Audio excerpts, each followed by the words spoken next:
You delivered a very well-received paper.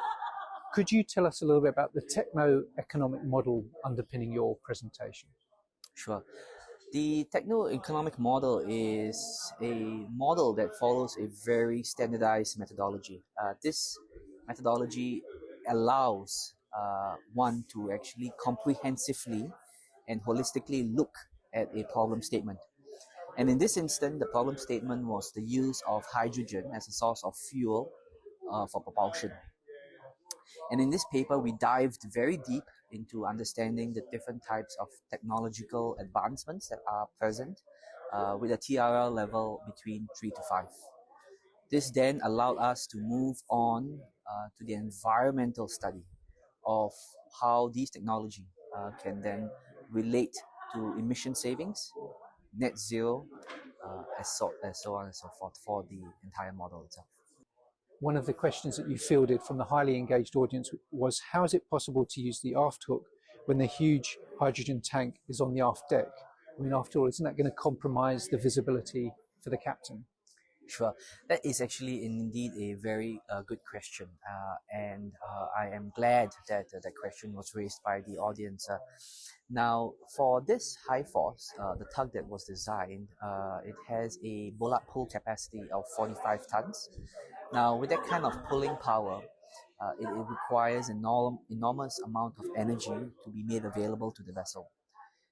And as such, the aft hook was replaced by putting on the 45-ton winch in the forward section of the vessel.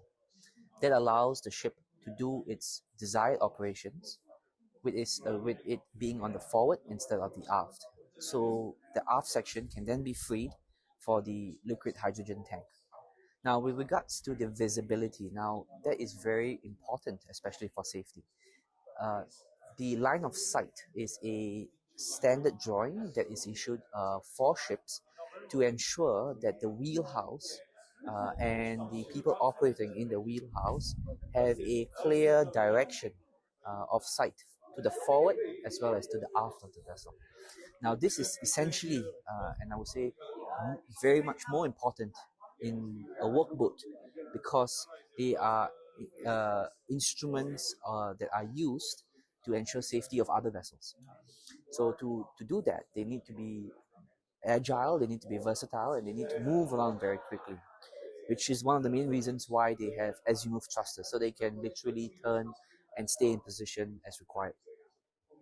So the line of sight is something that is very important, and it was ensured that the liquid hydrogen tank in the aft section does not impede this. Line of sight is very important.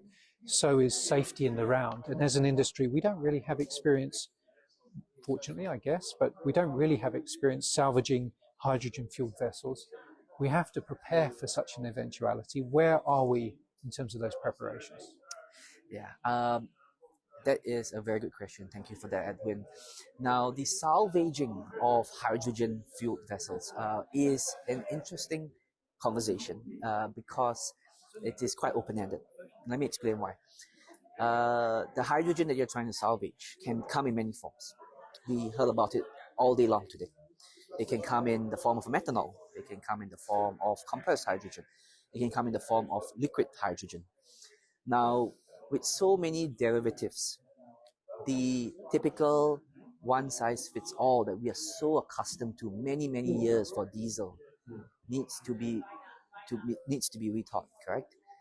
So correspondingly, the salvage companies, the ones who are the experts in such operations, would need to upskill and reskill themselves to be able to address this kind of concerns that come with the use of alternative fuels.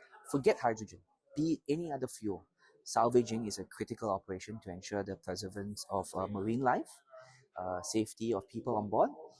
So the crew and the team that salvages this needs to be important. And this can be done increasingly available through the understanding of these fuels, correct? Once you have that kind of knowledge, then I think the entire salvage operation by itself would essentially follow the fundamentals of salvage to begin with. So I feel that is a key learning curve that needs to be addressed by the salvage companies to be able to address or to tailor their solution to meet the different types of fuels. And finally, we're at the end of the day. There are a few clues in the background, lively chat and whatnot. How have you found the event? It was an amazing event. As I was sharing with some of the initial audiences earlier, it was a long journey for me to be here, and it has turned out exactly how I envisaged it to be, with a great deal of experts in the house, many different train of thoughts, a very warm and hospitable host. So it was indeed a pleasure to be here at this conference today, and I look forward to the 2 days ahead.